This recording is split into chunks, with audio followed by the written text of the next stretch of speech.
of $2,000, about to pass our combine, hopefully pretty soon. Many people would have got caught in like, oh, we're tapping into this gap to keep on pushing to continue the bullish trend.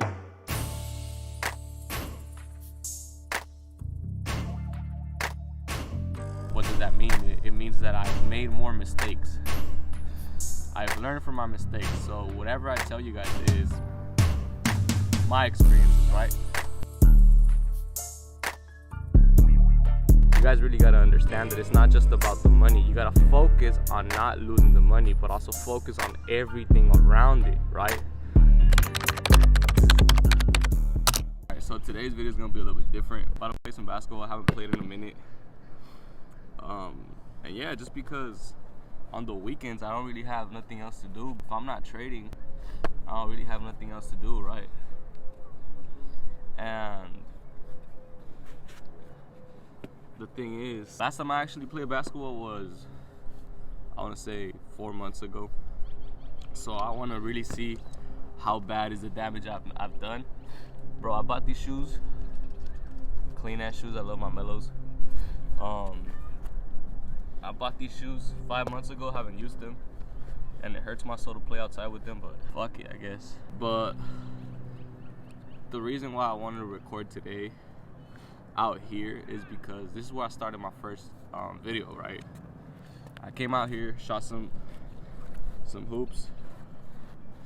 Literally the first video on my channel, like I'm out here just playing basketball and just enjoying myself for a moment, right? So we're gonna see how bad the damage is. About to shoot some shots up. I already stretched at home, but shit, I don't know. Alright, I gotta see how bad I am.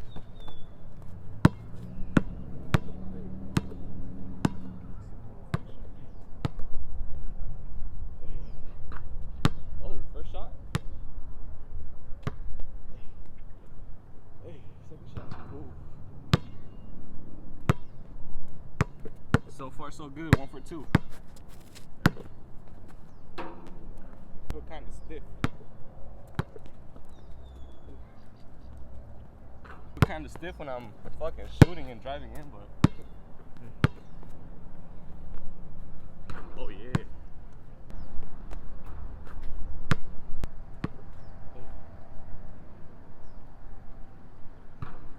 Oh, I'm like that. I want to get up. But since I don't really, damn, I don't know if y'all can see me. Since I don't really be jumping like that no more, and I be running at times, but like I've been having this issue with my knee like all my life. But I'm trying to slowly get back into dunking, right? Get back to it, because when I was overweight, I couldn't even touch the rim. But yeah, I think it's just I'm a little bit stiff. I'm moving like a robot. A couple shots, not too bad.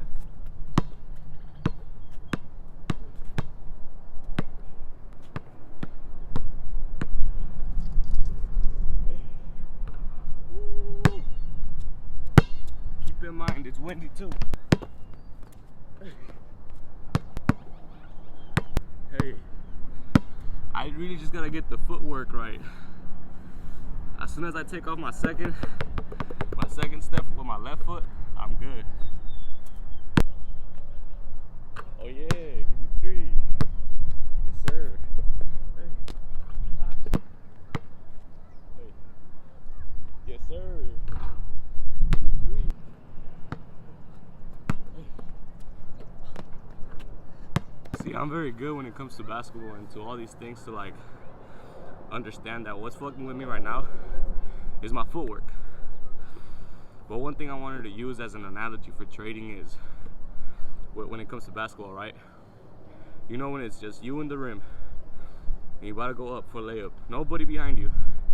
If you second guess that shit, you miss, right? If you really are not confident in yourself, you're going to miss.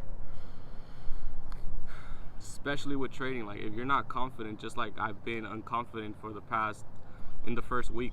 I missed 3 of my entries was because the lack of confidence.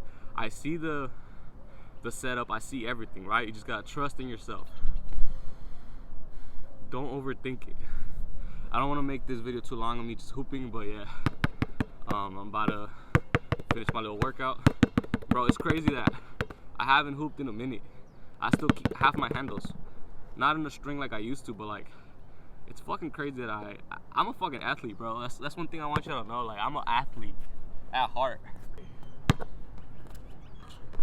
Hey, close enough. But yeah, we're gonna work on our footwork. I don't want to deviate from what I've been doing, but I'm gonna do some footwork exercises at home. I'm not gonna be playing basketball like I used to. It's just my weekend. I ain't got nothing to do. It's been a very rough week when it comes to trading, especially disrespecting my rules.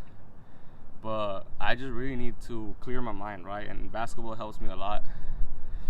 But that's one thing, like, I feel guilty of like not grinding right now, right? I'm a person that once I have what I dream of, once I have what I envision, once I acquire this freedom with trading, I'm gonna be less hard on myself. But yeah, right now I'm about to just wrap this up. Probably another 30 minutes, some breakfast, shower, and just hop on the charts and work on my trading game. But yeah, one thing I want to tell you guys is, just because I give you guys advice does not mean that I'm smarter than you guys, right? What does that mean? It means that I've made more mistakes. I've learned from my mistakes. So whatever I tell you guys is my experiences, right? Don't belittle yourselves just because I sound more knowledgeable. I've made more mistakes. Man, there's nothing better than playing basketball. Like, it really clears my mind, right? I forgot how much I love this sport, but it reminds me that trading gives me this edge just as basketball, like this competitive spirit. When I want to say training by myself, I love it, right? Because the simple fact that I am thinking for myself, like right now, if I'm driving down the lane, I'm predicting there's two different, like, it's those things, it's those scenarios. Same thing when you're trading, right? If you're back testing, keep in mind, okay, it might be a very volatile day. Keep everything in context. Like, let's say you see smaller candles, you gotta learn how to read price, right? I'll go over this once I get home. I just got this, like, it just came up to me, but you gotta see everything around it. You have to prepare yourself for when you're in the live market. Like, this is why I love to compare basketball and trading. It's very critical. It's a lot of critical thinking, and I love that. I might not seem like the smartest person, but bro, I am very smart, especially when it comes to sports, right?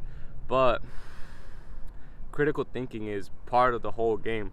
If you're back testing, look at everything. Don't just be like, oh, there's an order block, oh, there's a gap. Keep everything in context. Look at the volume that the candles have. Look at every pattern that is forming. Look at all these things. Tie everything down together. Inflection points, all these things. I'll go over them, but like, you guys really got to understand that it's not just about the money. You got to focus on not losing the money, but also focus on everything around it, right? Some people just learn one concept and they try to go with that shit. But yeah, I really just had that thought in my head. I really love playing basketball because it just brings the best out of me, right? It just has me in this is like my meditation type thing, right? I really touch back to my old self. I really connect with my inner thoughts, and it's like, I love it, man. I just really love to play basketball, but it's not going to get me nowhere at the moment. Once I make it, once I am a successful day trader, trust me, I'm gonna have a big ass basketball court in the back of my house. Not even a court, a fucking private gym, right? But yeah, we got work to do to get to those goals, right? But yeah, once I get home, I'll touch back with you guys. So it's currently 2 in the afternoon. I haven't had breakfast, but I'll make the breakfast with this, some potatoes with cheese, with bacon and some ham. Already got the coffee. This creamer, bro. I think I'm also make some ground beef because, like, I skipped my breakfast and I had a workout, so yeah, I'm kind of hungry. So yeah, I'm gonna make it a 2-in-1.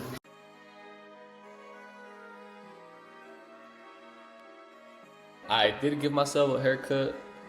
It looks, I don't know. I cut my hair off, bro. Like, I was tired of my shit. Like, it was very uneven, so I wanted to grow, like, everything together, right? Whatever, getting off track, but I look kind of weird, different. First time looking at myself after the cut. I mean, whatever. But yeah. Okay, when I was talking about inflection points, right? This is what an inflection point is. It's literally just a point that price has having a reaction from, right? This was a perfect example of Friday, right? The trades that I took. It's pretty much you looking at what price is doing, right? We're on the 5-minute time frame. We see that price literally had this huge push, displacing to the downside, right? You gotta understand that it's reaching for something. Price is always reaching for something. It's always reaching for a form of liquidity, for an imbalance, like a gap or whatever, for all these things, right? All this context has to be tied to. You can be trading on the 1-hour chart, yes. Like when I first started trading, I was just looking for setups in the 1-hour, right? You could have got caught in this, what is this, 8 a.m. You could have been like, oh, well, we have a 1-hour gap here. I'll wait till price comes in and taps into it. You are not gonna find an entry model on the 1-hour time frame. Sometimes you do, sometimes you don't, right? Not even on the 4-hour. Like, what besides this candle engulfing all of these candles and tapping into this gap? This would have given. See, this is what I'm trying to like show people. Like, this is what confuses a lot of people using the higher time frame. Like, you could have got trapped in this gap and been like, well, price drop to it at market open, right? What would you thought if you were just using the higher time frame? You're like, oh, well, we fill in this 4-hour gap, we're gonna reverse, and then get caught in that price action, get screwed, right? And let's say you're waiting for this 1-hour gap here too. You would have waited for a reaction off of this gap to go higher, right? Because we took out this lows right here, this liquidity. But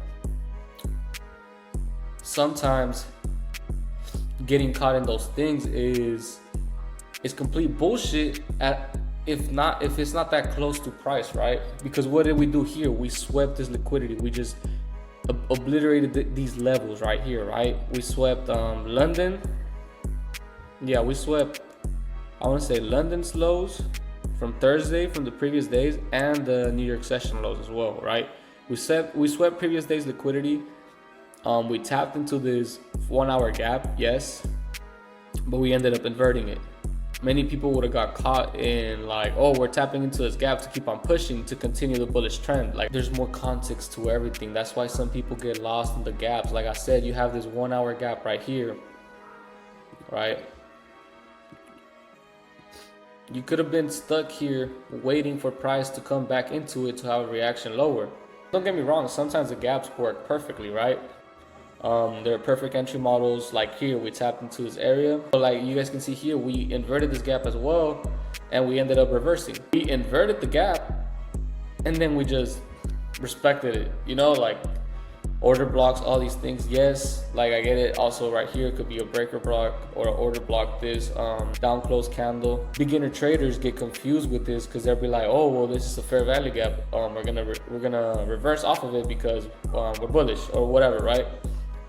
It's a game of probabilities. Understand this. You can get confused a lot with all these things, and when I first started, I was getting confused with that because I was just staying on the higher time frames and I was scared of the lower time frames, right? Same price action you see in the high time frames is the same one in the lower time frames. But yeah, like that order block, cool.